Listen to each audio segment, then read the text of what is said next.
The CBS Radio Mystery Theater presents...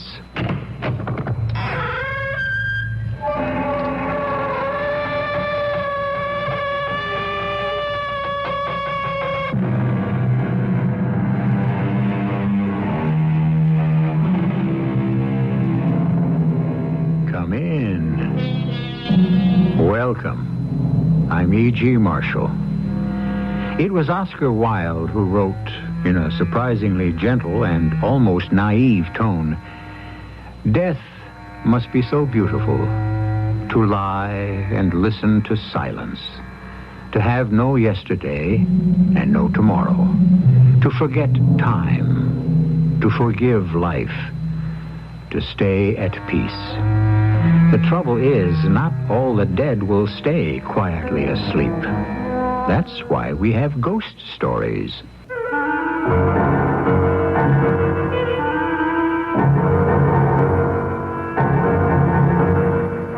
Our mystery drama, The Ghostly Private Eye, was written especially for the Mystery Theater by Ian Martin and stars Larry Haynes. I'll be back shortly with Act One.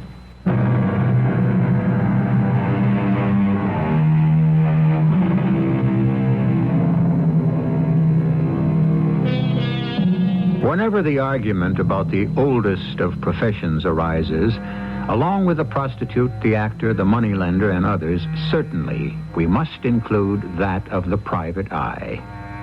Sometimes honorable beyond belief, as in the case of Cain and Abel, when Jehovah himself solved the murder. Many more times, not the most prized member of society, still a figure to be reckoned with. Of all the modern ones, no one is more special than the parapsychologist, the man who deals in the explanation of that vast middle world of clairvoyance, extrasensory perception, and psychic phenomena. The explainer of the inexplicable, such a man as the singular Mr. Flaxman Lowe. Hello? Mr. Flaxman Lowe? Yes, the same. This is George Blackburton. You know, we've seen each other casually at the club. Oh, yes, of course, Sir George. I feel like the devil bothering you like this, but you were pointed out to me as someone who, well, was more or less an expert in the occult and supernatural. Well, I have made a good deal of investigation, yes, but, I'm in desperate need of help. Could you come right down to my place in Surrey? We have something that even my wife can't cope with. Something? Perhaps it's an old curse. I don't know, but there is a thing that is trying to crowd us out of the house that you can actually taste and smell. Disgusting and terrifying. I need help. Well, I don't know about immediately. I'm expecting a guest from France whom I must pick up shortly. By all means, bring him with you. Let him be our guest, too, for the weekend. If you don't help us, I'm afraid I'll go stark, staring mad. Oh, very well. I think it might be arranged. Monsieur Lowe, I recognize you from your photograph. Oh, my dear boy, you must be Professor Jean Thierry. I am. Well, you look young enough to be my son, and with such a formidable academic background. As I come to meet you, I am a child at the feet of the master. Oh, now you make me feel like the all-wise spirit. Well, are you not the king of ghost killers, the master of the spirit world? Oh, scarcely. I'm a child in the wilderness of the afterworld. And, at the moment, an embarrassed host. Oh, why? Well, what would you say if instead of taking you home to my comfortable fire, as I'd planned to, I whisked you off instead into the depths of Kent for a weekend at a haunted house far beyond your belief and which even stretches mine? What would I say? What am I here for? Well, so we stay right here in the station and catch the next train for Yand Manor House. We had corresponded for years, the Dr. Flaxman and I, and the quality of his mind was such that I had been most eager to meet him, to argue vis-à-vis our contrasting belief on the matter of life after death. So what matter that our first conversation was on a train headed for this house with a strange name, Yand Manor House. This house that you have been asked to investigate, it has a ghost? Oh, most definitely, yes. Is it an especially convincing ghost? Well, I think you'll find that it is. Then you are promising me an exceptional adventure. One not without a great deal of danger. Well, I can't judge that, though, without trying, can I? Well, that's the nature of contact with the world beyond. But first you must prove it to me. I simply do not believe in ghosts. Or spirit manifestation, occult phenomena, whatever is the rubbish bin into which most people throw any belief they cannot understand. Well, this rubbish heap is what I spend my life investigating. Chacun a son goût. Well, to each his own. And yet, are we all so sure and secure about what we think we know? I realize that you're aware of I've had some considerable success searching through the trash that most people discount. Well, what can I answer? That I rebel against the whole idea? After all, I have no experience in these matters, except vicariously through studying and reading. Very well. And now you're about to have some first-hand direct experience, which I hope you will not come to regret. We went straight to Yand Manor House, certainly on my part totally unaware of the terror that was to face us, and of a gaping world of swirling doubt, bottomless, and as insecure as that dreadful dream of falling from incalculable heights to impossible depths, a dream beyond belief that was to haunt me the rest of my days. We were met at the train by Sir George and quickly transferred to a large and luxurious landau with a magnificent pair of horses. I had been prepared for something quite magnificent when we approached Yand Manor House, but actually it was not so impressive compared to the property that surrounded it. A square brick house, notable only for a strangely out-of-character building at the end of the garden that was unmistakably a mausoleum. But our hosts I found quite charming. Your rooms are comfortable, I hope, Mr. Lowe, Professor Thierry? Oh, I find mine even better than that. Cozy. Oh, yes, mine too. I feel quite at home. And you need have no worries. I've swept them myself. What Cynthia means is that she has, not literally swept them for dust, but for any sign or evidence of supernatural occupation or presence. I assure you they're quite clean. In fact, I've combed the whole house, and there's not a jot of evidence that any spirit forces or spectral emanations exist. Save for, of course, the den.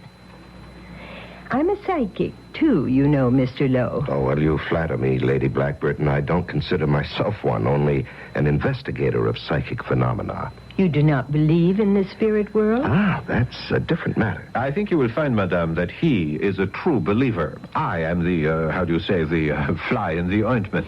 Well, monsieur, before you leave Yand House, I can promise we will have made a true believer of you. Well, you sound almost as though you enjoyed this ghost, which so concerns your husband. Oh, no. No, this is something malignant, destructive. It must be exorcised. I tried to reach it through spiritualism, but without success. I only hope that with your help, perhaps we can. May I ask when we're to see the room? We're waiting only for my nephew, who'll be joining us for dinner. We will be 5, the Pentateuch, the perfect number for a séance.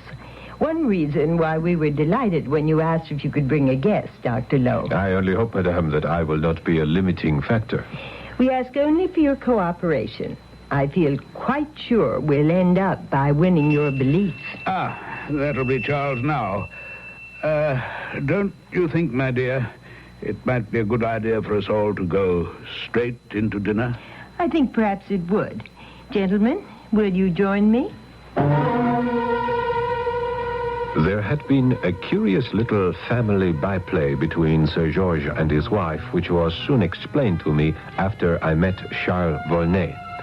He was a large, heavy young man with an athletic build. I can't say I found him an attractive personality, but what was most noticeable about him was that he was already on his way to another evening, which could only lead to a hangover in the morning. And so, Aunt Cynthia, we're to have another table-tapping session? Charles, I won't have you talk to your aunt that way. Well, good Lord, Uncle George, has she really got you believing in all this twaddle? The strange things that happen in that room can't be taken lightly. He doesn't really take them lightly at all, George. The bravado is just to cover up his own fear. Rubbish, Auntie. Some wind blowing down the chimney, rustling the ivy and swinging something loose against a window, or the creaks and groans of this drafty old house. Nonsense. Are you seriously interested in all this balderdash, Dr. Lowe? Well, yes. After all, I have made it my life work. Yes, of course, but to expose frauds and to show up fakers. In part, yes, that is a byproduct. Now, you're not going to tell me you actually believe in bits of ectoplasm bumbling about, droning and clanking chains. May I quote you from Hamlet? There are more things under heaven and earth, Horatio, than are dreamed of. Oh, Lord, I'm in a nest of nuts. No, not quite. You have another skeptic at the table. Ah, Professor Thierry, huh? Yes, you see, we're a good balance. 2 for, 2 against, and Sir George somewhere in the middle. Well, I'm not so sure anymore, Flaxman. Not after the last experience. The one that sent me scurrying to you for help. My information about the room, we're about to, what's the best word? Shall we settle for invade? Is still sketchy. Naturally, Dr. Lowe. It has to be all the things you can't question, only interpret. The wind blowing, a shutter clacking. You know, it's so easy if you can't see anything face to face. Yes, sir, look, if you'll excuse me, Charles, I think there have been other manifestations. Am I wrong? Far from it. Hearing and seeing are not the only senses. One can actually feel the presence. Oh, it's all in the mind. It's a lot more than that, damn it. I tell you, one can smell it. Smell it? The fetid odor of death, the grave and decay. It's not only smell, but taste. If it runs true to form, after a certain hour, none of us will be able to remain in the room. Why? Because, my dear nephew, we shall be crowded out. But why would this presence, or whatever it is, want to, your strange phrase, crowd anyone out? It's an experience one can't describe, that one has to live, Professor Thierry. As if, somewhere in one's daily life, one closed one's eyes for a second and suddenly realized he was standing at the verge of a gaping hole that plunged into such terrifying darkness and eternal damnation that a bile of terror rises in the throat and threatens to suffocate you. There's an enemy in that room at such times who presses against you so massively that you feel as if you're being trampled under a multitude, helpless against a torrent. A stifling, a force that you must move from or be smothered to death. Oh, forgive me. This is not exactly after dinner conversation, but it is a reality in George's and my life that we must face or run from if we can. We've decided to face it. Will you chance it with us?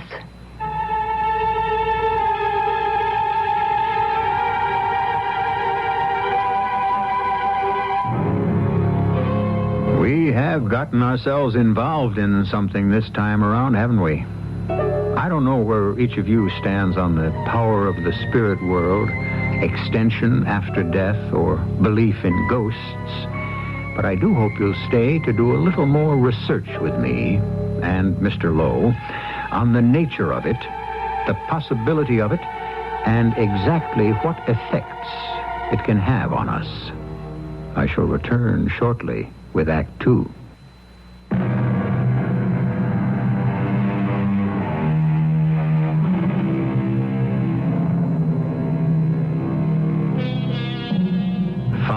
People sit in the shadow of the great carved chimney piece which rises above the mantel to the high ceiling. About a dark table of fumed oak, they hold hands. 4 of them watch Cynthia go into trance and wait for the manifestations from beyond. The room is dark and brooding enough to raise Satan himself. The lamps smoke and cloud the atmosphere. as if the air pressure is heavy beyond nature. But nothing happens. Whoever you are, wherever you are, we are trying to reach you. Can you not answer? Answer. No. Not tonight. Tonight I can't do it, George. There are forces against me. I don't know what it is. Break the circle. Bring up the lights. I will, Cynthia, my dear. And rest. Relax. Cynthia, you extend yourself too much. I'm all right, George, dear. But I must rest now.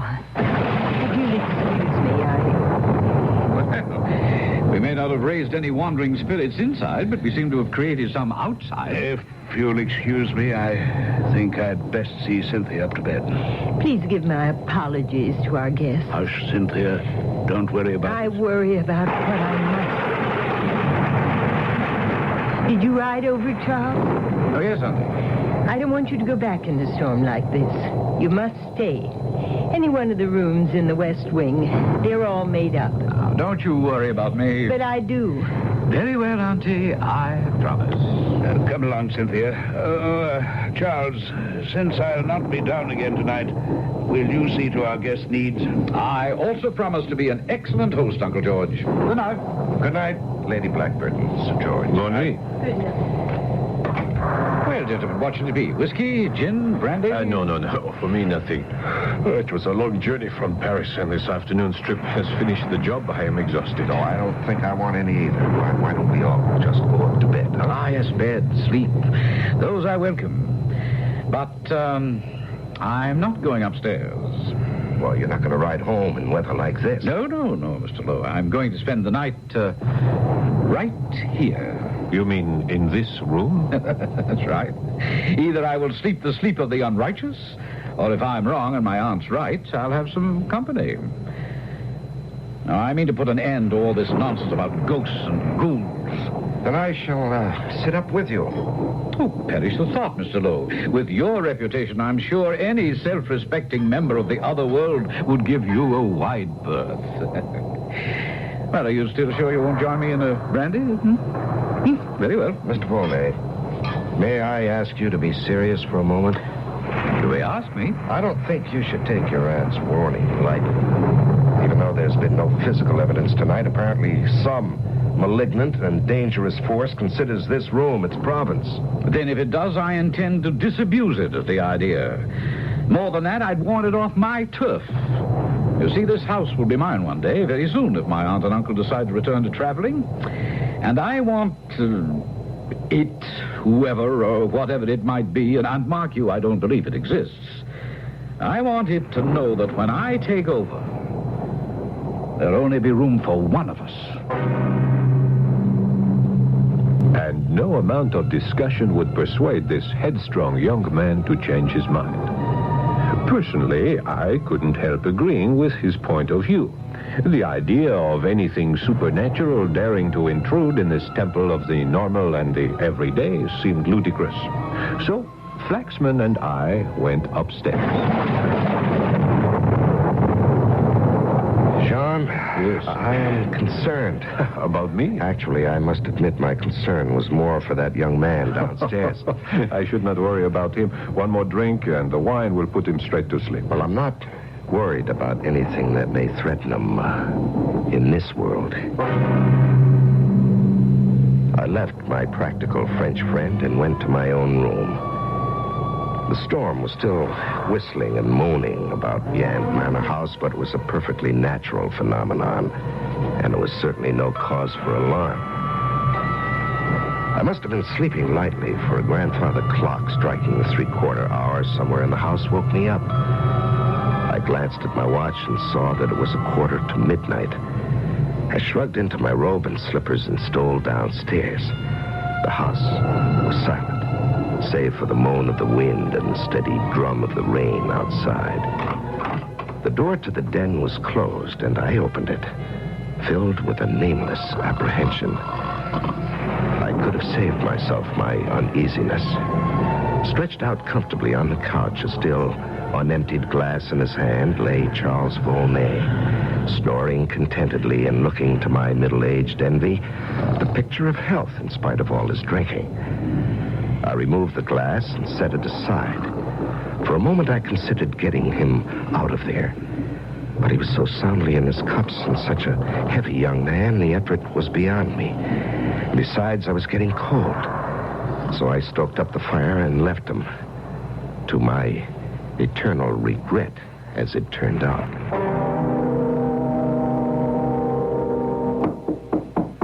Dr. Lowe. Dr. Lowe. Yes, just a moment. Be right there. Oh, come in. The door is open. I'm sorry to disturb you so early in the morning. No, it's quite all right. What time is it? The sun isn't even up, I'm afraid. 5:30. But something dreadful's occurred. Oh, forgive my almost whispering, but I don't want Cynthia to know yet. All right, what is it? It's Charles. Hello, forgive me. I thought I heard an urgent knocking. Do I intrude? Quite all right, Professor. Everyone must know sooner or later. My nephew Charles is dead. What? Oh, quel mauvais fortune. How? That's the terrifying thing. I want you to come and see for yourself and answer me that question. I followed Dr. Lowe and Sir George downstairs to that terrible room. Except that the fire had burned out, it looked much as it did when we all had left the night before. Except for Charles Volney. If I can refer to the caricature of him that we saw. He was braced in the corner between the window recess and where the chimney jutted out, as if he had tried to escape and been glued there by some giant force that literally crushed him.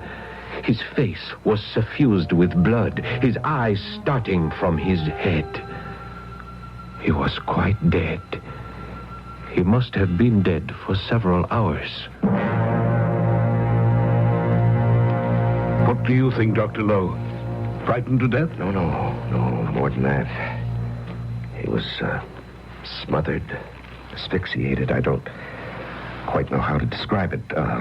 Pressed to death almost. Yes, once during the war, I had a friend in a building that was bombed. He was not injured directly. Only the force of the blast within a confined space drove him against the wall and somehow flattened him. He was spread wide. Good Lord. It's not natural. No, my friend Sir George, it is, I'm afraid, supernatural.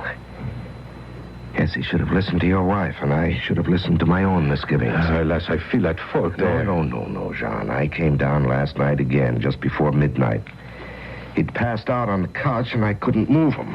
It's no one's fault but mine. I should never have come back to this accursed house. And I'll call Mr. Bunbury. He's our local superintendent of police. So, I saved you for the last, Mr. Lowe, knowing your reputation and all. Well, I don't know whether that's a plus or a minus. Oh, now, sir, plus, of course. And not that I understand some of your investigations, but you stand very high at Scotland Yard, very high. Thank you. Now, I've checked out the servants, and they can all alibi each other for one reason or another. On the other hand, I can't seriously imagine a suspect among all of you in the main house here, even admitting that Sir George, and particularly his lady, are a bit of a rum go, both of them. Oh, but particularly her. Are you referring to her belief in spiritualism, Superintendent? That'd be it, sir. And then, a couple of things Sir George told me. Oh, may I ask what? Oh, my intention is to tell you. That's why I brought it up. First off, he said he came down here by candlelight and found the deceased. Mm-hmm. But before he did, passing the mantelpiece, the candle went out, just as something like, well, in his own words, something spectral brushed across my cheek, and I saw in front of my face 2 barred eyes looking at me. Barred eyes. Now, what does that mean? Oh, that's exactly what I asked, sir. And he replied, eyes that looked at me as though through the bars of a cage. And then I was conscious of a strange flat taste in my mouth and the odor of damp and decay. And I lit the candle and saw poor Charles. Now, what do you make of that, sir? Well, you've seen the corpse. What do you make of it, Superintendent? Why don't you? That's why I'm asking you. You don't believe in ghosts, I take it. Well, I haven't. I know you've been in on many investigations, however, where it seemed to be something like that, only, wasn't. Well, can you think of any other explanation for this death? Meaning that you think it was something, supernatural? Well, I don't see any other explanation for the moment. Oh, I wouldn't think that would quite satisfy my superiors. I mean, it's quite clear the chap couldn't have killed himself, you see. So someone else has to be guilty.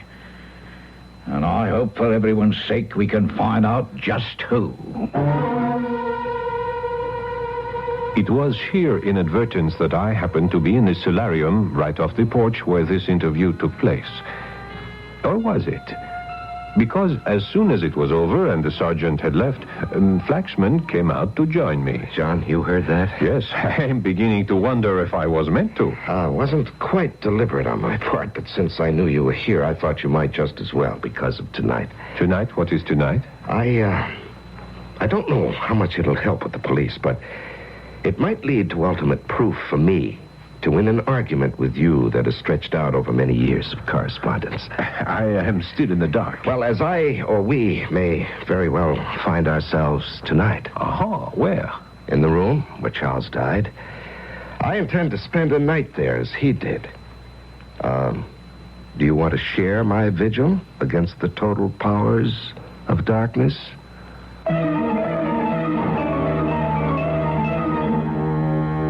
And as Professor Thierry regards his brilliant but strange friend and intellectual enemy, remembering the horrible death he has seen one man suffer, but pondering the challenge of ultimate proof on a basic principle, I must leave them, and you, till I return with Act 3.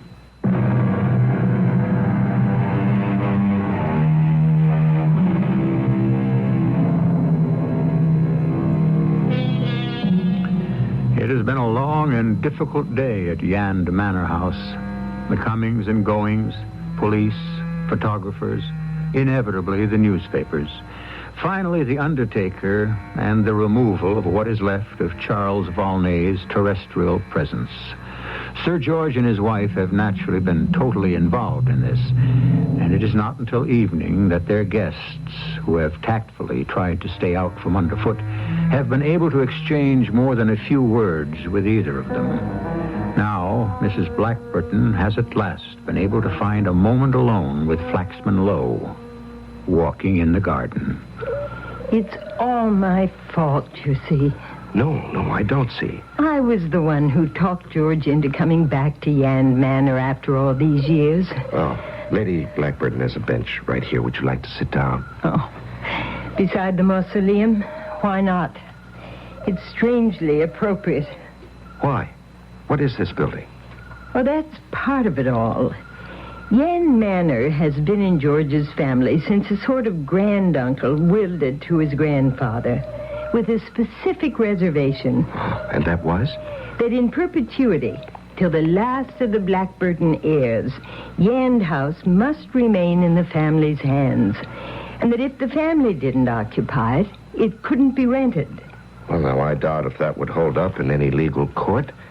Possibly not, but beyond that, there was the curse. The curse? That anyone who broke the promise or the letter of it would die a horrible death. Oh, I see. And, Sir George believed this? George is such a decent man, Dr. Lowe. It wouldn't have had to go that far. He would have just lived up to a family promise as his father and he had in their own way and kept Yand House without living in it. But you see, I was the one who forced the issue. You decided that as long as you were back in England, it was silly not to live in a house you already owned. Yes. Plus, by now, my my dedication to spiritualism, my new venture into the occult. So I'm the author and the instrument of this tragedy. I feel as if I'd actually murdered my nephew, Charles. Oh, well, now, Lady Blackburn, I don't understand that. Because having forced George to return here against his will, he'd rebelled. He didn't like all these supernatural manifestations. And it was only at my insistence, at my plea, that he brought you down here. If they couldn't be stopped or explained, he determined to sell the property and destroy this mausoleum. I see. As soon as it was legally possible. And may I ask who rests here? That uncle of George's grandfather who started this whole thing. His body is actually in that tomb? Yes.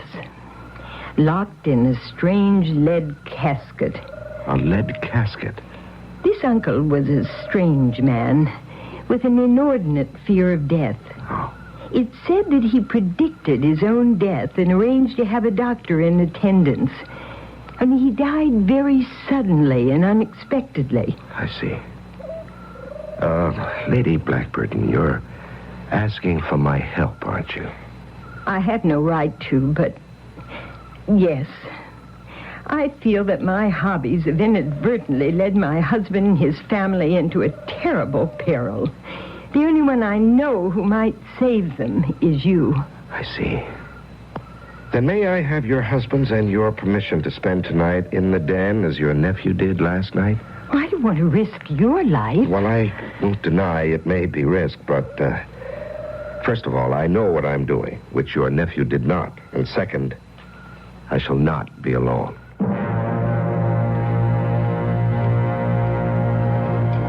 And so it was we came to that fateful night. My friend Flaxman Lowe and I entered that fearful room, closed the door behind us, and settled down to challenge whatever malevolent spirit he thought still occupied it. I was still skeptical and remaining to be convinced. This is the account of that evening. It was very different from the night before. No wind was stirring. It had been a beautiful sunset. There was no need for a fire.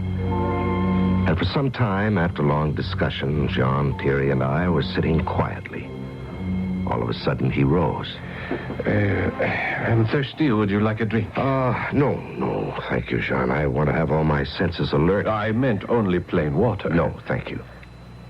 Oh, what an abominable taste. What, the water? No, I haven't touched it yet. It is as if some horrible fly has flown into my mouth. It is disgusting. Yes, like a fungus growth. Yes, repulsive like that. Yeah, I ask only because I feel the same. Well, I think you're about to be convinced. You don't mean that... Why did you put out the lamp? I didn't. Light the candle beside you on the table. Very well. Hey, tonnerre. Give me your matches, Dr. Lowe. Mine are damp. Where are you? I'm here. Oh, it is as dark as Egypt. I am coming. It is so hard to get along. Hard to get along? Yes, I am unable to move. I am suffocating. Where are you? I am here by the door. The air in the room had become palpable to the touch. Heavy, clogging, repulsive, with a sensation of smothering, cold human flesh. I fought against it, gasping for breath, the clammy flesh crowding over me, smothering me like some fat, nauseating humanoid jellyfish. And then, across my cheek, there was a stinging, reeking pain. With my last strength, I fled the terror. There was a crash of glass, a wild rush of air, and I knew no more. When I came to, I saw the dawn was breaking to the east, and I was lying on the lawn of Yand Manor House. Above me was a shattered lattice window swinging in the wind, and clutched in my hand was something dark in color, slender and twisted. It might have been the skin of an adder, a piece of bark rolling itself up like a parchment scroll, or the desiccated claw of some unimaginable beast from hell. I hurried into the house, barely conscious of the smarting pain in my left cheek, fearful only for my friend Jean. I found him unconscious just outside the door to that baleful room, but thank God, alive. Flaxman. Yes, just take it easy, Jean. All right, now, can you stand? Are you all right? Yes, Huh? I think so. All right. You have a bruise on your forehead. Are you dizzy? No, not anymore. What happened to you? I don't know. I was literally crowded out of the room by that infernal thing. What was it? With its damp, swelling flesh. I was buried in that stifling pulp. It pushed and swelled against me, driving me away from you in the dark to the door.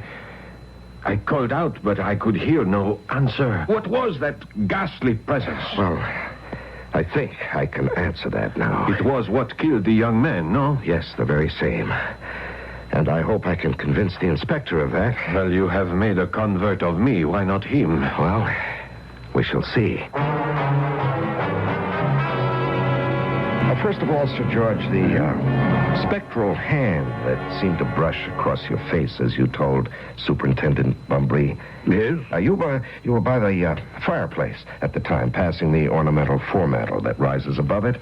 Yes.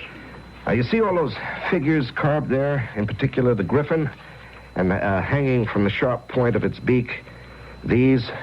Human hairs. Yes, human hairs, black. Now, whose would you say they were? Both Professor Thierry and myself are gray. You're light-haired, and your nephew was fair. Sir George is sandy. Now, who else frequents this room? No one, except the maid, who is also graying. But these are a woman's hair. Why? Why? Because they're long? Well, yes. Uh-huh. And this?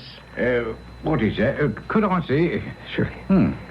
A long, thin object, half brown, half yellow, and twisted like the blade of a corkscrew. Oh, I have no idea. Well, suppose I suggest it's a human nail, which time and neglect has allowed to grow to superhuman proportions. Mon Dieu, it would have to be 12 inches long. Nobody but an ancient Chinese mandarin could grow such a monstrosity. Or a corpse who refused to die. I don't quite get that last. Mr. Superintendent, let me project something. This uncle who left Yand Manor House to your grandfather, Sir George. Was he dark and hirsute? Was he a recluse? Did he build a mausoleum in the garden? And did he have an inordinate fear of death? Yes, to all counts. And is it not true that both you and the nephew who might have been your heir were ready to take all steps to get rid of this mausoleum and or Yand Manor House, particularly your nephew? I suppose so. Then, Superintendent, I can categorically tell you that your murderer lies in the casket in that mausoleum, and the murderer of anyone who tries to oust him from this property as long as he shall live. Are you suggesting that a man dead over a century is still in some sense alive? Unless it sustains injury itself. The brain is the last to die. In fact, it's the only measure of finite death. Now open the coffin, and you'll see what I mean.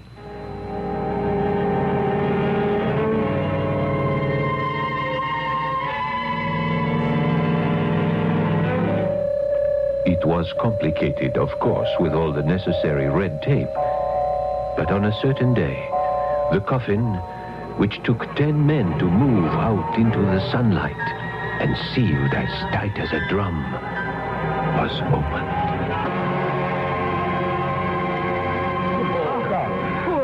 Fool. Perhaps, Lady Blackburton. But you see, the urge, the dream, the thirst for immortality persists. His own special coffin, sealed airtight, so confining that when his soul stirred beyond his finite body, he must have had an illimitable desire to expand and choke out anyone who stood in his way. But after 100 years, the flesh, the form, still undisturbed. Except for the hair and the nails and the eyelashes. Look at the length of them. All of them must have kept growing since he was locked in the coffin. Are you suggesting this man was, or is, still alive? In a sense, yes, Superintendent. You see, he seems to have mastered some ancient formula whereby the body is saved from complete disintegration. And you can see that evidence before you. So that closes your case for you, Mr. Superintendent. Now you know how young Mr. Volney met his death. And what about us, Dr. Lowe? Oh, I think you'll have little reason for fear being haunted anymore. You see, in the sunlight, the body already is beginning to disintegrate. By the end of the day, there'll be nothing left but a fleshless skeleton. How can I thank you for what you've accomplished? Now, don't thank me. It's fate and the proper relationship of things. God and the world have a way of reestablishing those. And have I convinced you, Professor, that at least there is something beyond your pragmatic values? My dear Dr. Lowe, you have convinced me that you will add another branch to our sciences. But I must admit, you establish your facts too well for my total peace of mind. The remarkable Flaxman Lowe, parapsychic private eye, has been and continues to be a dominating figure in the field of parapsychology and in unraveling its mysteries, or at least illuminating them. If this is a field which interests you, perhaps I shall bring you other cases in the future.